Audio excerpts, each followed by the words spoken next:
Amen! Sige nga po, palakpakan natin ang ating Diyos na buhay. Amen! Tayo po mga intercessors na napagsabi, sino po mga magat natin sa mudlang? We are the intercessors, the friend of God. Amen! Amen. Kasi sabi po, tayo daw ay espesyal. Pero lahat naman po tayo espesyal.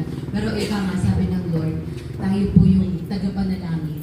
Meron po tayong espesyal. Tayo po yung espesyal sa Lord. Amen? Amen. At bilang po tayo aawit, sabi nga po is fire. No? Kailangan sa pag-awit natin, naandun na tayo ay nag-aapoy. Hindi yung gagalakan.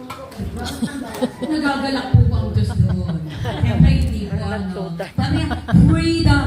Kailangan naandun yung kalayaan natin. Yung ating puso ay empty. Kaya bakit po tayo nandito? To worship Him. Amen? And focus.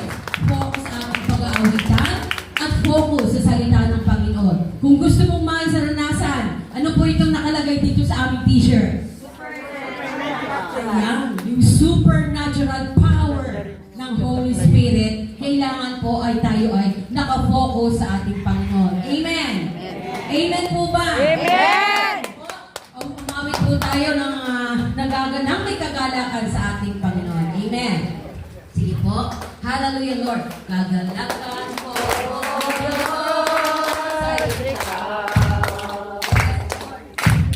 Kagalakan mo, O Diyos, sa iyong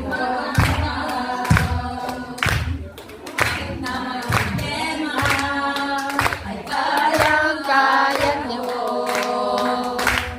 sa gitna ng pagsubok, ako ay Sasamba. Yes, Lord. Pupuri sa'yo.